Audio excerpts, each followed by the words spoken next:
Welcome to Deck Analysis and Testing, and if you're only here to learn about how to counter the FTK, I'll do a quick rundown right now.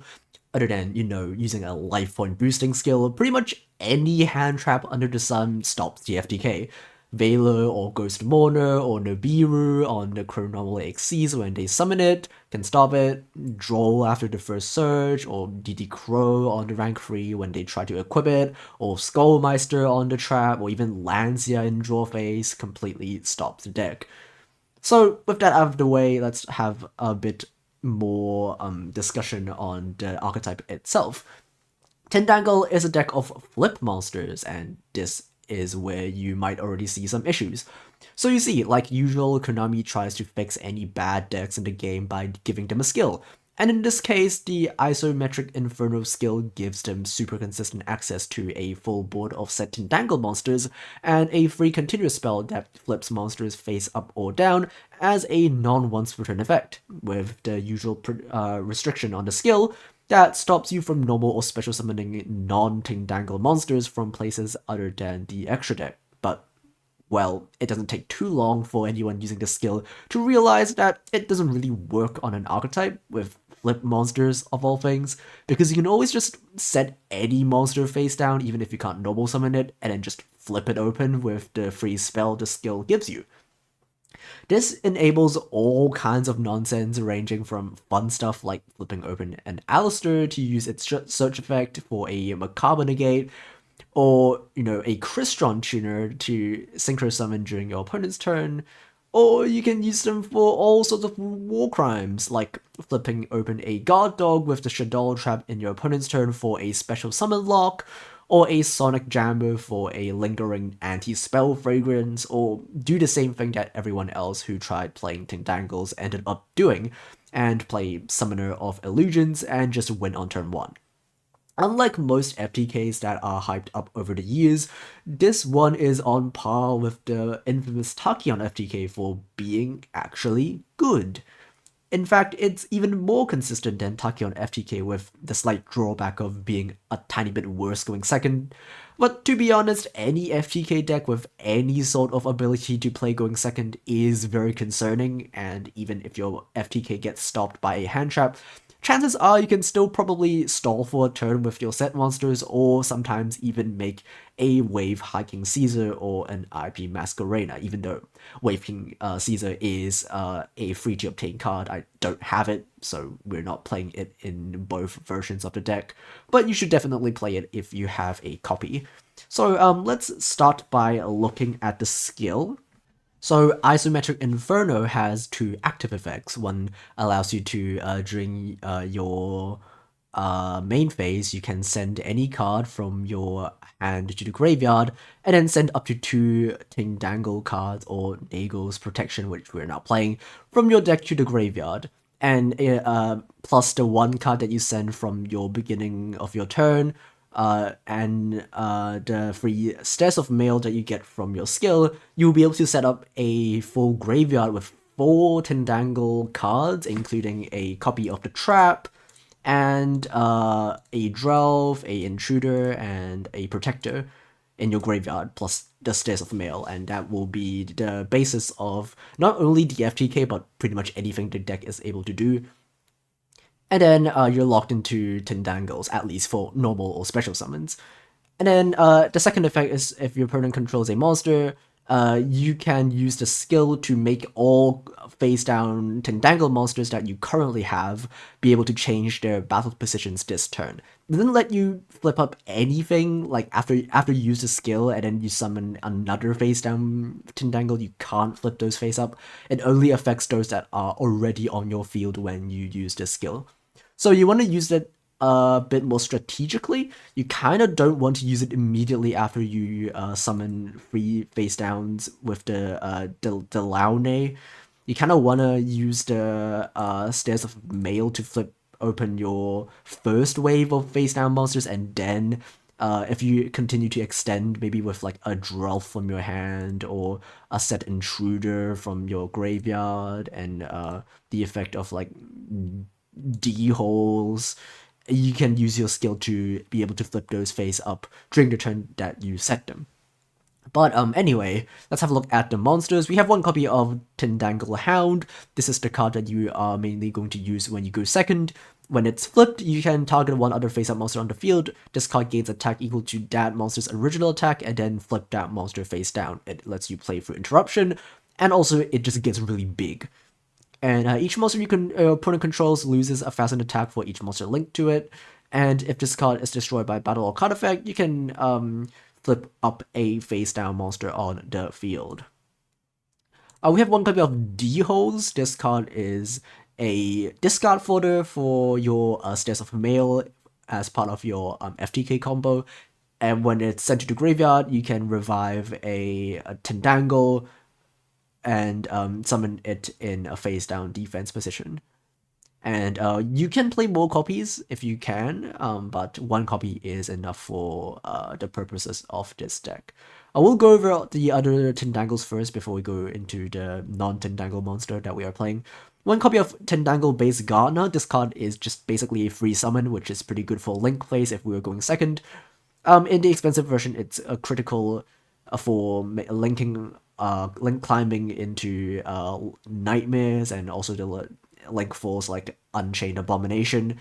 In our first turn, it's just another name that we can discard because Stairs of Mail can only discard the same card once per turn. So we need to play different named monsters for the continuous spell to discard from our hand. And this is just one of them. We're playing 3 copies of Tindangle Drelf. This card is a really good card, both going first and second. Going first, you flip this open and search the flip monster that isn't Tindangle, because this searches any flip monster. You pretty much never send it to the graveyard, even though you have the option, because, you know, you just always want to search the Summoner of Illusions like 99% of the time. And even if you have it in your hand and you already have combo, it's pretty good going second just by its second effect to discard one other card and then send a Tindangle card from your deck to your graveyard, and then special summon this card in face down defense, and then you can flip it up with like your skill that allows you to flip up stuff during the turn it's set. We have 3 copies of Tindangle Intruder. This card, when flipped, can add any Tindangle card from your deck to your hand. It can add itself. And when it's normal summoned, you can send a Tindangle card from your deck to your graveyard, which we will never be doing. And also, if a monster is special summoned to your field face down, while this card is in your graveyard, you can special summon this card back as well. I believe in the TCG, you can't do the thing where you go Drelf, send Intruder, and then Intruder summon itself. I don't know why, but I don't think that works in the TCG, but it does work in Duel Links, so that's good. In our last main deck, Tindangle will be discard Tindangle Protector, which when flipped, you can change up to 3 face down defense position monsters you control to face up, and then if all of those are Tindangles, you can add Tindangle cards from your deck to your hand equal to the same amount. And it can flip itself if you chain a Book of Moon or a Book of Eclipse to this card, or if your opponent chains like a Floodgate Trap Hole, for example, you can flip itself face up and then search another card for free, and that will come up in the expensive version to just get extra searches by using your own Book of Moons on the Protector. And finally, let's talk about the one non-Tindangle monster that we are playing, which will be discard, which is available from box chips because it's from the very first box ever introduced in the game. It's a very old card, and that's why it's broken. When it's flipped, you can tribute one other monster. As an effect, it doesn't tribute for cost. And if you do, you special summon a fusion monster from your extra deck, but it is destroyed during the end phase. And why does the tribute for cost or effect matters for this card is because it tributes for effect, you cannot tribute the Independent Nightingale because it is unaffected by any card effects, including your own. So if you try to tribute your own Nightingale with the Summoner of Illusions, it will just not work. You just not tribute anything, and then you don't summon anything. So keep this in mind. For the spells and traps, we're playing 3 Cosmic and 1 Storm, because this deck doesn't really have back row removal, so we need to play these. You can use your storm on your own stairs of mail because during your if you go second, you don't really need your stairs of mail that importantly because you can always use the second effect of your skill to flip open your monsters anyway. And also, if you have a spare copy of a Delaunay in your hand, you can always just pop it with the storm as well. Just more back row removal. And for the traps, we have 3 copies of discard. Tindangle Delaunay is the main way that you are going to spam monsters in any version of the deck. And the first effect doesn't come up at all because the Acute Cerberus is completely garbage and nobody plays it even in any expensive version because that card is just terrible.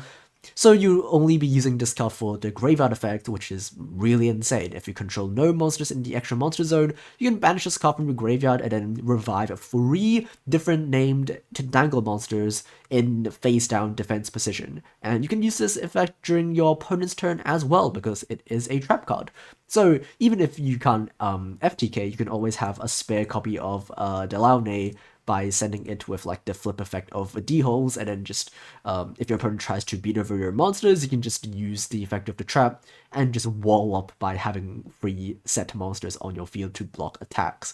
And you can always gain more advantage when those monsters are flipped up by using the search effects of all 3 of the good Tindangles that we are playing 3 copies of. For the extra deck, we have 1 copy of Crystal Bell and 1 copy of Independent Nightingale. Both are part of the FTK combo, as well as the 1 Chronomaly Atlantis, which is probably the only expensive card in this entire deck because of the Tindangles, and even like the Summoner of Illusions are all really easy to obtain by either box chips or just by them having a low rarity.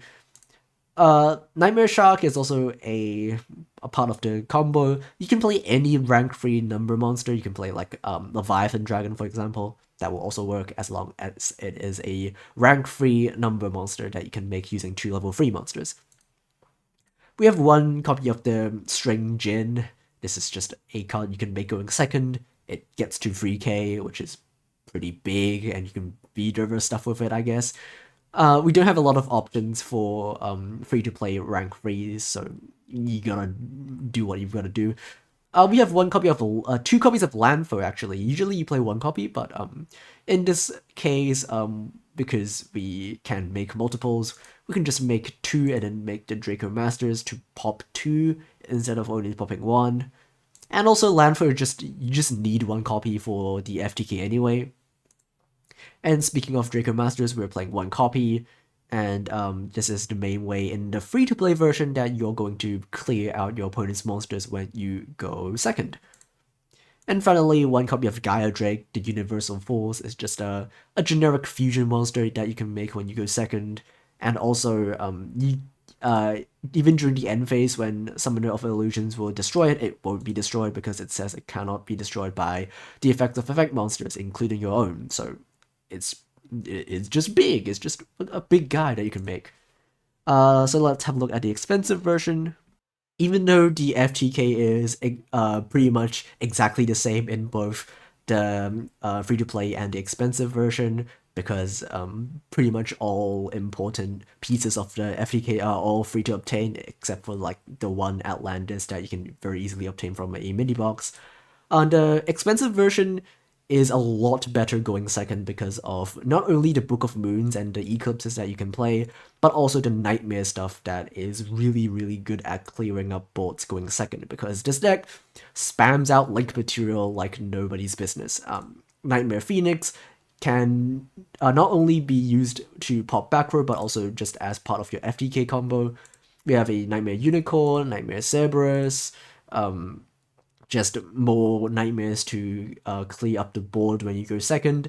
And even though you're gonna need a lot of discard fodder, this deck has no problem generating a lot of card advantage in your hand for you to discard because of the double or even triple search with the Tindangle Protector, the search from Drelf, the search from Intruder. You get the idea. You get tons of search material, tons of cards for you to search. And also, when you discard for a Nightmare, you can discard the D-holes to just get a free guy on the field again. And you can make one of these two link fours. You can make a Raster Liger for OTKing, and a copy of Unchained Abomination, just a generally good generic link 4 that you can make. You can also play other stuff like IP Masquerena or Underworld Goddess, but these two cards are a bit more situational, and for IP's case, it's good going first, not so good going second, but we're going to FTK going first anyway, so no reason to play it. And for the case of Underworld Goddess, it's a bit annoying to use because you need like a link 2 plus 2 other monsters to make it, and then you use like your opponent's monster as a 5th material. That means you can't really go into Unicorn, and that's annoying because you kind of want to make the Unicorn to spin back your opponent's stuff. It's a bit cumbersome to use, that's why we're not playing it. It's probably a lot more straightforward to just go link climbing from a Phoenix to a Unicorn, and then finally to a Raster Liger to deal 4200 damage and just deal lethal. But with that said, let's actually have a look at some replays. Okay, let's see the combo in action. In our game 1, we are going first. Our opponent's playing Fleur. Doesn't really matter what they're playing, as long as they are not playing a skill with a life point boosting effect, we should be fine. The combo, as you can see, will still work even if you draw a Cosmic Cyclone or just anything that isn't a Tindangle. In order for the combo to work, you need just 3 Tindangle monsters or the trap as well. It will work. Just any 3 Tindangle cards in your hand will be able to make the combo work. And you also need one of the 3 cards to be one of the 3 monsters on the field, like Drelf or Protector or Intruder or the Trap. As long as you have one of these 12 cards in your hand, plus any 2 other Tindangles, that is the FTK. As you can see, we'll be able to make the rank 3, tribute over it, and then essentially the combo is just using Stairs of Mail to just keep flipping our monsters face down and face up over and over again. And we're going to make a Atlantis, that is where we equip the Nightmare Shark, deal 2k, flip over the Illusion, and tribute over the Atlantis. You're gonna make the Crystal Bell targeting the Independent Nightingale after we link it off, and then just deal another 2k, and that will be lethal. In our second game, we are unfortunately going second, and this replay showcases some of the weaknesses of the strategy as a whole. And, you know, aside from going second as an FTK deck, our deck actually has some ability to break through boards going second, but our opponent, as you will be able to see, has some real nasty stuff in their hand that will be able to stop our combo. They're just going to do just the usual Red Dragon Archfiend stuff. They're going to go Bone Archfiend, send the card from the deck to the graveyard, make Red Rising. We'll just skip over the combo. It's nothing too groundbreaking, it's just usual Resonator nonsense. Okay, so they're gonna set 1, and that's like 1 back row and 1 negate, and we could probably play through it, especially because we have the Storm in our hand.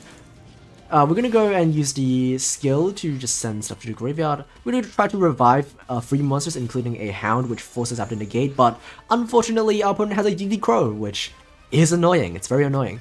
That means we can only revive 2. They're gonna negate our Stairs of Mail, which is probably fine because we're gonna pop it anyway for our Storm. Unfortunately, our opponent has a Soul Resonator which counters the Storm. If that were a copy of Cosmic Cyclone, we probably would have done it. We will still be able to make some plays, even though we probably can't chew through the 1 set back row our opponent has, because this deck just doesn't have any in Archetype back row removal, and we also don't have Phoenix because it's the free-to-play version. We can try to at least force it out by just spamming a bunch of guys. I'm gonna set a monster face down so that we can special summon the level 5 ball. We're gonna make a Draco Masters while we have 2 non-effect monsters in the graveyard, but our opponent will be able to activate the Fiendish Golem to banish it before we can use its effect. Our opponent will grab back a copy of Fiendish Golem and try to go for lethal, attack over our Summoner of Illusions, and then they can revive back the RDA. as they try to go for lethal, we can still try to block them off with the Delaunay in the graveyard, but they drew a Skullmeister. That is disastrous, and that means we have 0 monsters in which we can protect ourselves with, and well, that will be game. Okay, finally we have a look at the expensive version. We're going first, which you know what that means. We're just gonna win on turn 1. This time I'm gonna pause a bit more just so that the combo is a bit more clear.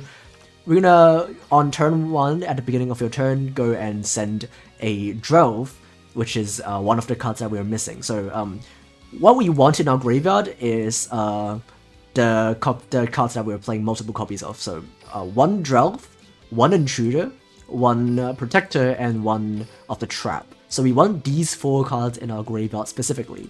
So during the draw phase, we sent a copy of Drove because that's one of the cards we're missing, and then we set the spell on our field. And then we're going to use the effect of a skill to send the Trap from my hand, and then the 2 remaining ones. So as you can see, these are the 4 cards that we need for the combo to work. We have Drove, Protector, Intruder, and the Trap. And then we will use the Trap to summon the 3 flip monsters to our field. And then we're going to use the Stairs of Mail, which allows us to discard a card, that's a Tindangle, to flip open the Protector.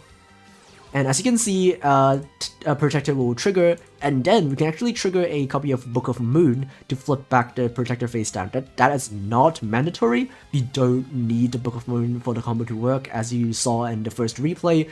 As long as you have enough Tindangles in your hand to discard, you don't really need to use the Book of Moon to flip the monster face down. But we will do that anyway, just to demonstrate what happens when you draw a Book of Moon and need an extra search. You can chain a Book of Moon to your Protector, and then flip it face up with its own effect, and then because we flip open 3 monsters, we get 3 searches. And the thing about the search is that you want to search different named monsters in your hand, or even the Trap if you need more names. So Hound is a name, Ghana is a name, Intruder is a name. I probably should have searched another name instead of another Intruder, but because the combo only needs 3 Tindangles to work, that will still be okay. And then when our 2 other monsters are flipped face up, we're gonna get 2 more searches. So Intruder will search another Tindangle, and the Drove will search the Summoner of Illusions. So what we need in our hand, other than just different named monsters, is a copy of Intruder and a copy of D-Holes. We need these 2 because we need a second level 6 on our field to actually make the rank 6.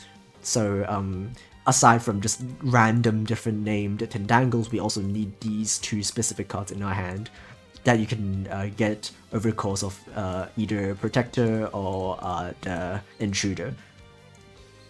Okay, now we will use the 2 level 3s to make a Nightmare Shark, which is just a number monster that we can make. And then we will normal set the Summoner of Illusions, and then use the Stairs of Mail to discard the Intruder specifically to flip open the Summoner of Illusions. We need this in our graveyard because we want to revive it later, so we need to discard the Intruder. We'll flip open the Summoner of Illusions, which will tribute over our Xyz, and then make a copy of Independent Nightingale. And then we'll use the effect again of the Stairs of Mail to send the D-Holes to the graveyard to flip the Summoner of Illusions back face down. And then that will trigger the effect of D-Holes to summon back the Intruder in face down defense. And then next we'll use the effect of the Stairs of Mail again, discarding anything, to flip open the level 6 monster. Now that we have 2 level 6s, we can make a Atlantis and then equip the Nightmare Shark to it as an equip card, and then send it to the graveyard with its second effect to deal 2k.